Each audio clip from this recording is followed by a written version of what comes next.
অসম এবং কলকাতা থেকে বিভিন্ন প্রজাতির আম গাছের চারা এনে রোপণ করে বর্তমানে সেই আম বিক্রি করে আজ স্বাবলম্বী হওয়ার পথে এক জনজাতি কৃষক। ত্রিপুরা দক্ষিণ জেলা সাবরুম মহকুমার অন্তর্গত সিন্ধুক পাথর অন্নধন রেজাপাড়ার বাসিন্দা স্নেহ কুমার ত্রিপুরা জনজাতি সম্প্রদায়ের একজন সহজ সরল দরিদ্র পরিবারের ছেলে। স্নেহ কুমার ত্রিপুরা 2006 সালে স্নাতক ডিগ্রি অর্জন করেন। ত্রিপুরায় তৎকালীন সিপিআইএম সরকারের আমলে তিনি চুক্তিবদ্ধ সরকারি চাকরির পাশাপাশি পরবর্তী সময় সংসারের অভাব অনটনের ফলে কৃষিকাজের সঙ্গে যুক্ত হয়ে যান।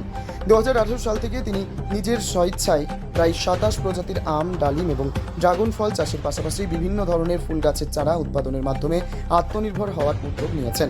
তিনি বলেন, বছরের আনুমানিক 30 থেকে 40 হাজার টাকা এই চাষে ওনার ব্যয় হয় এবং বছরে প্রায় 1 লক্ষ থেকে 2 লক্ষ টাকা উপার্জন হয়। আগামী দিনে তিনি আরও বিভিন্ন কৃষিজ সামগ্রী চাষের মাধ্যমে অর্থনৈতিকভাবে উপকৃত হবেন। তিনি আরও বলেন, 2018 সালে এই চাষের পরিকল্পনা করে প্রায় 3 কানি জায়গা নিয়ে প্রথমে সুদূর অসম এবং কলকাতা থেকে বিভিন্ন প্রজাতির আম গাছের চারা এনে রোপণ করে প্রায় 30 হাজার টাকা দিয়ে তিনি এই আম চাষ শুরু করেন এবং প্রথম বছর প্রায় 2 লক্ষ টাকার আম তিনি বিক্রি করেন। আগামী বছর ওনার লক্ষ্য 4 থেকে 5 লক্ষ টাকার আম বিক্রি করা। বর্তমানে কৃষিকাজের মাধ্যমে নিজের ইচ্ছে শক্তি ও পরিকল্পনার মাধ্যমে বিভিন্ন কৃষিজ দ্রব্য চাষ করে উপকৃত হওয়ার ফলে কৃষক স্নেহ কুমার ত্রিপুরা জানিয়েছেন, গত কিছুদিন আগে ত্রিপুরার কৃষিমন্ত্রী রতনলাল নাথের হাতে ওনার উৎপাদিত ফসল তুলে দেন। ওনার এই উদ্যোগকে সাধুবাদ জানিয়েছেন ত্রিপুরা কৃষিমন্ত্রী রতনলাল নাথ। ত্রিপুরা থেকে বিক্রম কর্মকারের report, time press Bengal news. আমি 2018 থেকে শুরু করছি নার্সারি।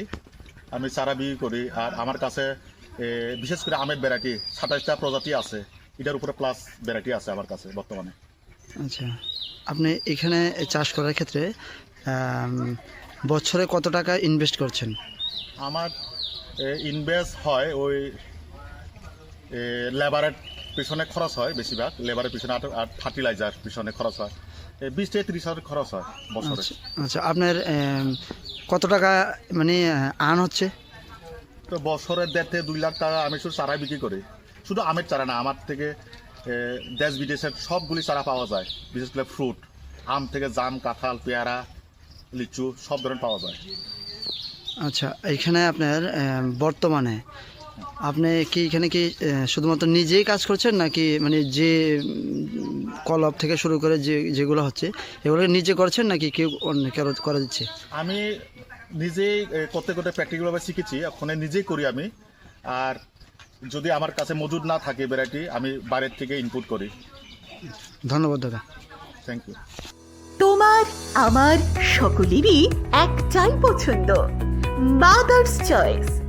ঘরে সুগন্ধি ভাত, প্রতিদিনের রান্নায় নিখুঁত স্বাদ, চাই উন্নত মানের চাল। তাহলে আর দেরি কেন? আজই যোগাযোগ করুন ধনরাজ অ্যাগ্রো ইন্ডাস্ট্রিজ প্রাইভেট লিমিটেডে। আমরা আনি আপনার টেবিলে খাঁটি ও মানসম্মত চাল মাদার্স চয়েস নামে। একবার ব্যবহার করুন, আর ফিরে তাকাতে হবে না। বিশ্বাসী গোড়া, গুণগত মানে সেরা। মাদার্স চয়েস, মা যেমন চান চাল তেমনই। যোগাযোগের জন্য এখনই কল করুন 8509752023 এই নম্বরে।